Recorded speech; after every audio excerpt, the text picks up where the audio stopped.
नमस्कार. कधी विचार केलाय का की भाषेतले काही शब्द किती गमतीशीर असतात? ते आपलं रूप सतत बदलत राहतात.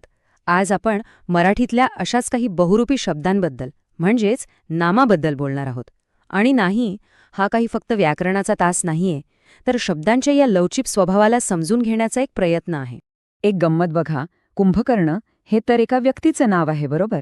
मग हेच नाव एखाद्या संपूर्ण प्रकारच्या लोकांचं वर्णन कसं काय करू शकतं? हाच प्रश्न आपल्याला दाखवून देतो की व्याकरणाचे नियम हे काय दगडावरची रेघ नसतात, ते खूप क्रिएटिव्ह असू शकतात. तर मग या सगळ्याच्या मुळाशी जाऊया. हे नाम म्हणजे नेमकं आहे तरी काय? कोणत्याही गोष्टीला ओळखण्यासाठी आपण जो शब्द वापरतो तो म्हणजे नाम. अगदी सोपा आहे. व्याख्येच्या भाषेत सांगायचं तर नाम म्हणजे काय, तर प्राणी, वस्तू किंवा पदार्थ यांना ओळखण्यासाठी वापरलेला शब्द. म्हणजे बघा, समान गुणधर्मांमुळे एखाद्या वस्तूला किंवा व्यक्तीला जे एक कॉमन नाव दिलं जातं तेच नाम. बरं, आता नामांना नीट समजून घेऊया. याचे मुख्यत्वे 3 स्तंभ किंवा प्रकार आहेत. आणि हे 3 प्रकार म्हणजे नामांच्या दुनियेचा पायाच आहेत असं समजा. पहिला प्रकार आहे सामान्य नाम. नावावरूनच कळतंय, हे एक कॉमन नाव आहे जे एकच प्रकारच्या किंवा जातीच्या सगळ्या वस्तूंना लागू होतं. उदाहरणार्थ, जेव्हा आपण नदी म्हणतो तेव्हा आपण जगातल्या कोणत्याही नदीबद्दल बोलत असू शकतो. गंगेबद्दल नाही की यमुनेबद्दल नाही, फक्त नदी. तसंच शाळा, पर्वत, शहर ही सगळी सामान्य नामे आहेत. आणि ह्या सामान्य नामाचे सुद्धा खरं तर 2 उपप्रकार आहेत. पहिला समुदायवाचक, जो एका ग्रुपला किंवा समूहाला दाखवतो, जसं की विद्यार्थ्यांचा वर्ग किंवा सैनिकांचं सैन्य. आणि दुसरा आहे पदार्थवाचक, म्हणजे पदार्थाला दिलेलं नाव, जसं की सोने, तांबे, दूध. आता दुसरा मुख्य प्रकार, विशेष नाम. हे सामान्य नामाच्या अगदी उलट आहे. हे एका संपूर्ण जातीबद्दल नाही, तर त्या जातीतल्या एका विशिष्ट म्हणजे अगदी स्पेसिफिक व्यक्ती, प्राणी किंवा वस्तूचा बोध करून देतं. जसं की गंगा ही एक विशिष्ट नदी आहे, हिमालय एक विशिष्ट पर्वत आहे आणि भारत हा एक विशिष्ट देश आहे. आणि तिसरा आणि माझ्या मते सगळ्यात इंटरेस्टिंग प्रकार म्हणजे भाववाचक नाम. ह्या अशा गोष्टी आहेत ज्यांना आपण पाहू किंवा स्पर्श करू शकत नाही, फक्त अनुभवू शकतो. हे आपले गुण, भावना किंवा अवस्था दाखवतात. उदाहरणार्थ गरिबी, सौंदर्य, धैर्य किंवा माणुसकी. आता ही स्लाइड बघा. इथे ना भाषेची एक कमाल रचना दिसतीये. ही भाववाचक नामं बनतात कशी, तर शब्दांना काही ठराविक प्रत्यय लागून. बघा, सुंदर या शब्दाला य लागून सौंदर्य तयार होतं.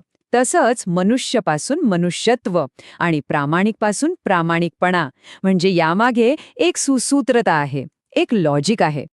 बरं, आता सामान्य नाम आणि विशेष नाम यांच्यातला फरक जरा नीट समजून घेऊया, कारण हेच 2 प्रकार आपल्या बोलण्यात सगळ्यात जास्त येतात.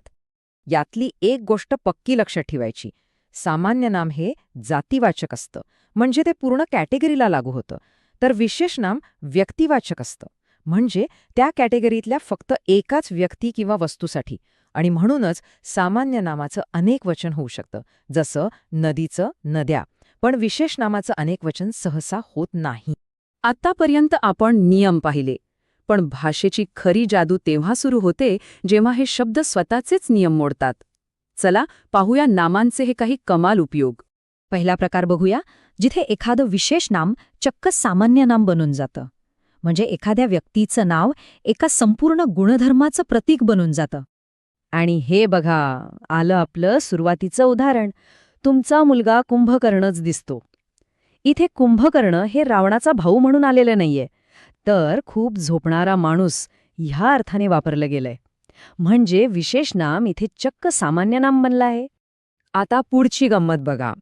कधीकधी एखादं विशेषण म्हणजे ॲडजेक्टिव्ह, जे वस्तू किंवा व्यक्तीचं वर्णन करतं, ते स्वतःच नामाची भूमिका बजावतं. ही म्हण तर आपण सगळ्यांनीच ऐकलीये, शहाण्याला शब्दाचा मार. इथे शहाण्याला म्हणजे कोणाला, तर शहाणा माणसाला. म्हणजे शहाणा या विशेषणानं थेट नामाची जागा घेतलीये. श्रीमंतांना गर्व फार असतो, हे सुद्धा असंच एक उदाहरण आहे. आता हे तर अजूनच भारी आहे. पण, परंतु किंवा असे शब्द जे वाक्य जोडतात ना, ती अव्ययसुद्धा नाम बनू शकतात. या वाक्यात बघा, त्याच्या बोलण्यात परंतुचा वापर फार होता. इथे परंतु हा शब्द एक अडथळा किंवा एक मुद्दा म्हणून आलाय. जणू काही आपण ते परंतु मोजू शकतो. हे भाषेच्या लवचिकतेचं एक उत्तम उदाहरण आहे. आपण मगाशी काय पाहिलं की विशेष नामाचं अनेक वचन होत नाही. पण समजा केलंच तर मग काय होतं? तेव्हा ते आपलं विशेष असणं गमावून बसतं. इथे पाटील हे आडनाव. जेव्हा आपण म्हणतो आमच्या वर्गात 3 पाटील आहेत, तेव्हा ते एका विशिष्ट व्यक्तीचं नाव राहत नाही. ते पाटील आडनावाची लोक असे एक सामान्य नाम बनून जातं. म्हणजे बघा, गरजेनुसार भाषा स्वतःला कशी बदलून घेते. चला तर मग आज आपण जे काही पाहिलं ते थोडक्यात आठवून घेऊया आणि एका इंटरेस्टिंग विचाराने आजचा भाग संपवूया. तर आजची महत्वाची गोष्ट काय? नामांचे 3 मुख्य प्रकार आहेत: सामान्य, विशेष आणि भाववाचक. त्यातही सामान्य आणि विशेष नामांमधला फरक खूप महत्वाचा आहे.